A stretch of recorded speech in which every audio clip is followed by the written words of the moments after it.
三世多杰羌佛，南無觀世音菩薩。我以至誠之心繼續恭讀第三世多杰羌佛說法，借心經說真諦第二部分，借經文說真諦。南無第三世多杰羌佛。有人也許會產生更大嘅疑惑，認為般若講到最後，自果無一所得，就係話智慧亦冇啦，果實亦冇啦。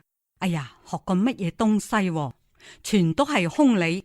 而淨土中卻話有西方極樂世界，有阿彌陀佛，有觀世音菩薩等諸多菩薩，無量嘅精舍，仲有華藏世界、樓台亭閣、寶樹寶池、聖凡相處，有禮有節，處處都係有噶嘛。甚至聽佛菩薩開示第一義諦，到底邊一個法門係真嘅？邊一個法門先至好啊？邊一個法門成就最快啊？邊一個法門最大啊？呢個簡直係矛盾得很啊！同學們要將呢個好好搞清楚啊！唔係嘅話就要誤會嘅。咁樣般若講到最後，乜嘢都冇得。沒有要得嘅理趣，沒有所得嘅法相。剛才已經講俾大家聽，嗰個係般若智不存分別而所悟，照實相無相之境而無所得，無得之得嘅境係咁樣一個道理。所以話佢呢個空理係空，空而不執之空理，空而不執之空諦，空而入空相，無相可執，萬相萬變，無相不顯，應無所取，全體大用，就係、是、真空妙有之道理。咁樣淨土中講嘅有西方極樂世界，有阿彌陀佛存在，有觀音菩薩、大勢至菩薩，好多諸佛海會菩薩響嗰度隨時說法，分九品蓮台。有精舍，仲有華藏世界。企響華藏世界之後啊，就可以睇到我哋呢個地球。但神通未得到嘅唔能翻嚟嘅。咁樣每一日佛菩薩說法嘅時間，說法完咗就可以到華藏世界去玩耍。到咗華藏世界，你只要想睇你哋家裏頭嘅邊一個就響嗰度，甚至於嗰度嘅人。係有禮有節，係十分禮貌嘅。佢哋之間好客氣嘅，仲互相去作客啊！佢哋住嘅係蓮花，佢哋嗰個蓮花，你哋要好好聽清楚，係唔係就跑到蓮花裏頭去坐住呢？唔係咁樣一回事，因為呢個蓮花聖義之境啊，大得很，下品下生蓮花都有一個縣城咁大，所以話。響呢個蓮花土地上，響嗰個鮮香奪目嘅花土地上啊，然後修建樓台亭閣，最下品嘅樓台亭閣都要勝過北京嘅故宮百倍之力，因為嗰個房子首先要放光嘅，要放出透明五彩之光體，變化無窮。講到光，光有幾好睇嗎？光就係好睇。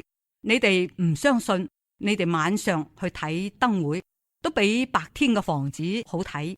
成都嘅燈會，你哋可以去睇一睇，就可以體會到光嘅美。所以你哋就可以想象啦。因此呢個西方極樂世界啊，為咩稱為極樂？要簡單同你哋點兩句啦。極樂世界，極樂就係處處樂，從來未有煩惱。如果你到咗極樂世界，被佛菩薩將你迎接去啦，你修行嘅功果確實能達到嗰個地步。咁樣只要到咗中品境界，你都能神通變化無窮，甚至於可以周遊世界，到處玩耍。上品境界就更不在話下，而極樂世界嘅眾生仲可以到其他嘅世界去，比如講。到梵天入去玩一圈，早上去玩一圈翻嚟，然後先至趕食早餐，都不在話下。邊個同佢哋煮飯呢？佢哋冇奴僕嘅，佢哋係思衣得衣，思食得食，思房有房，一切外境隨心所轉。有人會話唔對哦，上師啊，點會嘛？嗰個唔係幾科學。我呢度我要講件事俾你哋聽，唔好講佢哋，就係我哋呢個人世之間就有咁樣嘅聖者大德，能任運自如，能思什麼得什麼。比如講啊，曾經有一位學佛嘅，應該點樣稱呼呢？至少佢係一個掌握好高嘅法義嘅行人吧。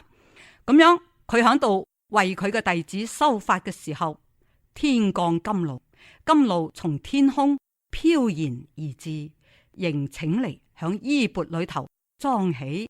呢個就可以說明乜嘢呢？就係說明啊，思什麼就得什麼，響凡世間都如是，到極樂世界唔係如是嗎？因此極樂世界嗰個生活啊，係呀美極啦，行樹羅網，發微妙音，整天處響幸福之中。你話唔對哦，我到嗰度去，我朋友都冇個，到嗰度去都平等啦，個個都係你嘅朋友。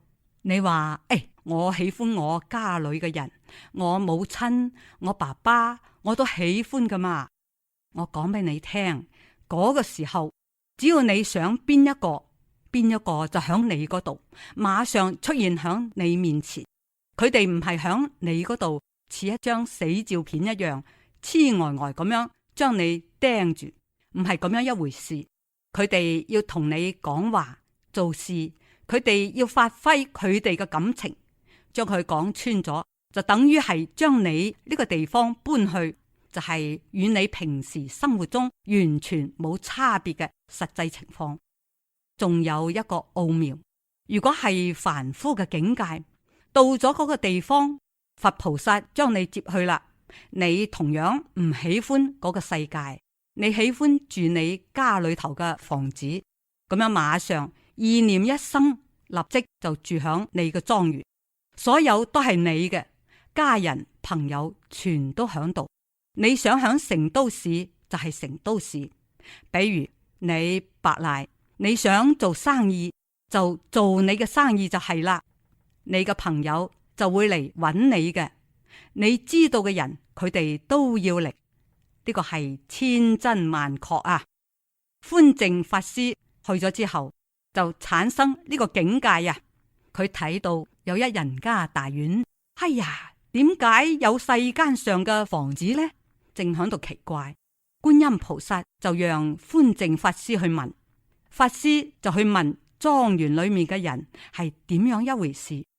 嗰個主人啊，當時慚愧無比，佢話我留戀世間，我想我嘅莊園，佢嘅蘇州嘅林園全都喺嗰度，而且佢嘅太太、佢嘅兒女忙到好歡喜，佢家裏嘅丫鬟，哎喲，祝壽鬧到天翻地覆，佢嘅生日咁啊！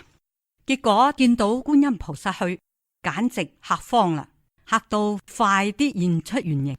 咁樣呢啲一下就不在啦，所有境界就還原啦。佢先至慚愧咁樣對寬淨法師話，佢話菩薩都批評我2次啦。哎呀，我世間嘅凡俗思想太重啦，實在慚愧。講到呢度，佢面都紅咗噶嘛，就係話佢仲未有達到最高層境界，仲留戀世俗。第三世多杰羌佛說法，藉心經說真諦。今日就恭讀到呢度，無限感恩。南無第三世多杰羌佛。